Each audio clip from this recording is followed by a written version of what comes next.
नमस्ते दोस्तों, 14 जुलाई 1911 में एक इटालियन ट्रेन कंपनी द्वारा बनाई गई ट्रेन 100 यात्रियों और 6 क्रू मेंबर्स के साथ रवाना होती है। यात्री अपनी यात्रा का आनंद ले रहे होते हैं, लेकिन किसको पता था कि ये ट्रेन कभी लौटेगी ही नहीं और टाइम ट्रैवल कर जाएगी। आइए जानते हैं जेनेटी ट्रेन की मिस्ट्री आज की इस वीडियो में। बट वो वापस कभी भी नहीं निकला। समय यात्रा के लूप में फंस गई।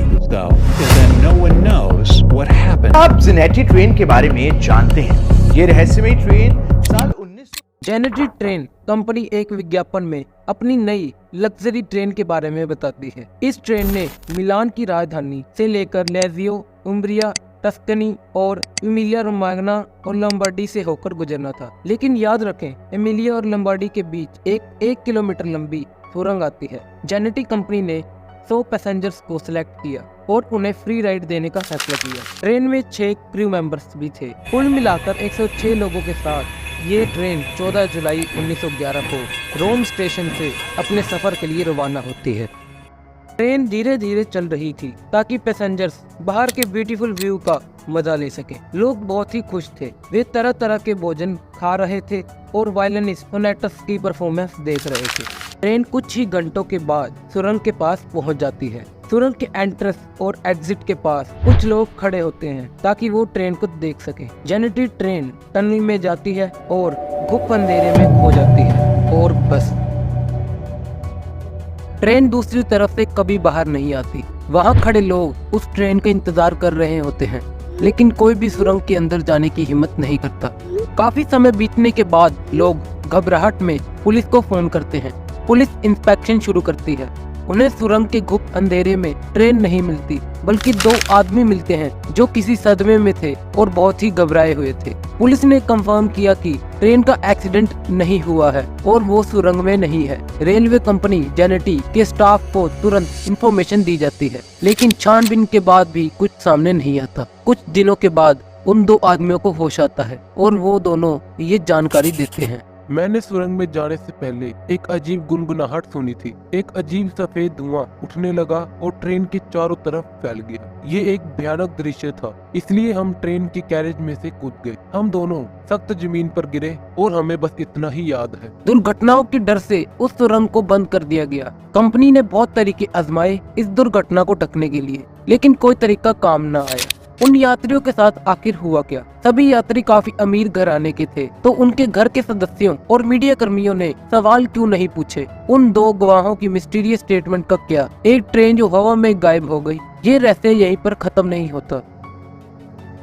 एक दशक बीत जाता है। गुम हुए यात्रियों के एक रिश्तेदार ने मैडोना मोनेस्ट्री की एक बहुत ही पुरानी और अजीब टेस्टिमोनी पढ़ी। उसमें एक पैशाचिक रथ का जिक्र था। उसमें काला धुआं निकलता था। उसके पीछे 3 और छोटे रथ लगे हुए थे। इस रथ में पिशाच के 3 सेवक काले कपड़े पहने निकले। उन्होंने मठ मतलब मोनेस्ट्री का दरवाजा खटकाया और अंदर आने की सिफारिश की, लेकिन मॉन्क्स की प्रेयर से मोनेस्ट्री के बाहर एक रक्षा घेरा बन गया था। पिशाच अंदर ना जा सके। उस आदमी ने इस टेस्टिमोनी को जेनेटी ट्रेन के गायब होने से जोड़ा। क्या वह ट्रेन भी पुराने समय में चली गई है? आखिरकार क्यों कोई जेनेटी ट्रेन के बारे में बात नहीं करता?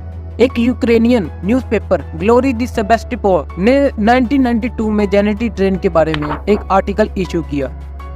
एक 3 डिब्बे वाली ट्रेन इलैन सपीडिडोनोवना शहर के चौराहे पर दिखी। इस भूतिया ट्रेन के पर्दे बंद, दरवाजे खुले और कॉकपिट खाली था। वो ट्रेन बिल्कुल चुपचाप चल रही थी। ये ट्रेन समय समय पर दिखती रही। इस आर्टिकल में बताया गया है कि यूक्रेनियन एकेडमी ऑफ साइंसेज के चेयरमैन भी इस फिनोमिना पर जांच कर रहे हैं। लिस्चेती नामक व्यक्ति ने सुझाव दिया कि ये ट्रेन जेनेटी ट्रेन है जो गायब हो गई थी। कुछ डॉक्यूमेंट्स को देखते हुए उन्हें एक अजीब घटना का पता चलता है। उसे एक मैक्सिको के साइकेट्रिस्ट की गवाही पता चलती है। 1840s में जो सेसिनो के अस्पताल में 104 मेंटली डिस्टर्ब लोगों को एक साथ भर्ती किया जाता है। वो ना तो मैक्सिकन लग रहे थे, ना ही स्पेनिश।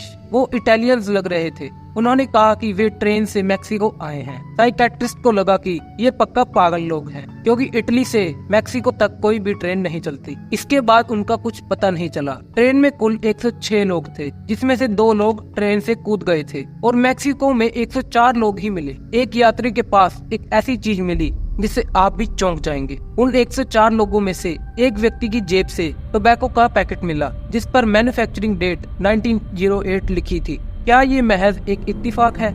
लेस्टेटी इस ट्रेन को लेकर काफी रोमांचित थे। फिर लोगों के मुताबिक वो भी अजीब तरीके से गायब हो गए और उनका कुछ पता ना चला। 25 सितंबर 1991 के बाद किसी ने लेस्टेटी और ट्रेन में कोई दिलचस्पी ना ली। इस घटना को और अजीब बनाने के लिए पियोट्र उस्टिमेंको ने एक अजीब गवाही दी। वो एक सिग्नल मैन था। उसने कहा, मैंने अपनी आंखें मसली। मैंने देखा कि एक ट्रेन बिना पटरियों के चल रही है, एक स्टीम इंजन और उसके पीछे 3 कैरावैन्स हैं। वो ट्रेन रशिया में नहीं चलती। ट्रेन बिना लाइट्स के चल रही थी। कुछ दिनों बाद उसका कोई सबूत नहीं मिला। क्या ये एक घोस्ट ट्रेन थी? मैंने सोचा कि ये मुसीबतें खड़ी कर सकती है। ये टेस्टिमोनी अक्टूबर 1955 को पता चली। उस ट्रेन में कोई भी ड्राइवर नहीं था। उसके पर्दे और दरवाजे बंद थे। ये ट्रेन मॉस्को, चेरनोबिल, नॉर्वे, बैल्कन में भी दिखी। अगर तुम्हें लगता है कि ये मिस्ट्री झूठी है और खत्म हो चुकी है, तो अब ये और रहस्य भरी होने वाली है। जेनेटी ट्रेन पर एक रोजवुड का डिब्बा भी ट्रेवल कर रहा था। उसमें एक यूक्रेनियन राइटर निकोलाई गोगोल की खोपड़ी थी। वो खोपड़ी 1909 में मॉस्को से चोरी हो गई थी। इसे बाक्रुशिन ने चोरी किया था। इस कहानी ने सनसनी मचा दी। ये बात येनोस्की के कानों में पड़ी। वो उस राइटर का पोता था। येनोस्की ने बंदूक की नोक पर बाक्रुशिन का सामना किया और कहा, अगर तुमने ये डिब्बा देने से मना कर दिया तो बंदूक तुम पर चल जाएगी। बाक्रुशिन ने उसकी बात मान ली और सेवास्टोपोल में जहाज में जाकर बैठे।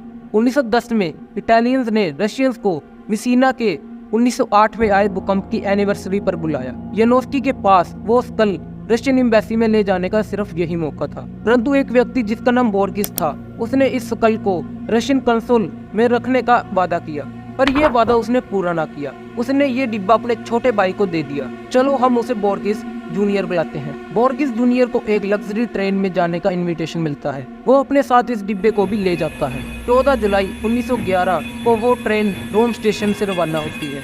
पता है कौन सी ट्रेन? यस, ये थी जेनेटी ट्रेन।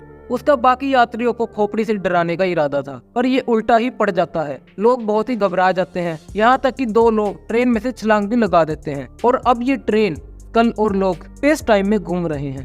मोडेना मोनेस्ट्री की टेस्टिमोनी पर वापस आए तो ये टेस्टिमोनी कैस्टा सोल एस्टेट में रखी थी। इस मैन्युस्क्रिप्ट को सैटजीनो फैमिली ने इकट्ठा किया था और इस स्टेट का एक मालिक उन 2 बचे हुए लोगों में से एक था। क्या आपको उस सिग्नल मैन की गवाही याद है? 1988 में उसने जानकारी हासिल की कि रशियन बैटलशिप नोवरोसिस जो अक्टूबर 1955 को एक्सप्लोड हो गई थी, वो दरअसल इटालियन शिप थी जो कि रशियंस ने इटालियंस को मारकर छीनी थी। सिग्नल मैन की घोस्ट ट्रेन देखने के एक दिन बाद ही ये ब्लास्ट हुआ था। एक लोकल हिस्टोरियन येंजिनी वेनिकीव ने रिसर्च की और कहा, माउंट गैसफोर्ट पर ब्रिटिश ने रेलवे लाइन बिछाई थी, पर इन्हें कुछ सालों बाद पूरी तरह से हटा दिया गया। क्या फिर ये ट्रेन हटे हुए पटरियों पर चल रही थी? रशिया ने इटालियन सोल्जर की जान ली। रशिया की बैटलशिप में धमाका हुआ। 106 यात्री गायब हो गए। गोगोल की स्कल गायब हो गई। चेयरमैन भी गायब हो गया और सिग्नल मैन और कई लोगों को घोस्ट ट्रेन दिखी। क्या ये सब फिक्शनल है या आधा अधूरा सच है? ये तो कहना मुश्किल है, क्योंकि हमारे पास सबूत भी है और कुछ सबूत हमें नहीं मिले हैं। अंत में यही कह सकते हैं कि ये काफी रोमांच भरी और रहस्यमयी घटना थी। अगर आप भी ऐसी मिस्ट्रीज में इंटरेस्ट रखते हैं तो ये चैनल आपके लिए है। जल्दी से सब्सक्राइब करें। मिलते हैं किसी और वीडियो में। धन्यवाद।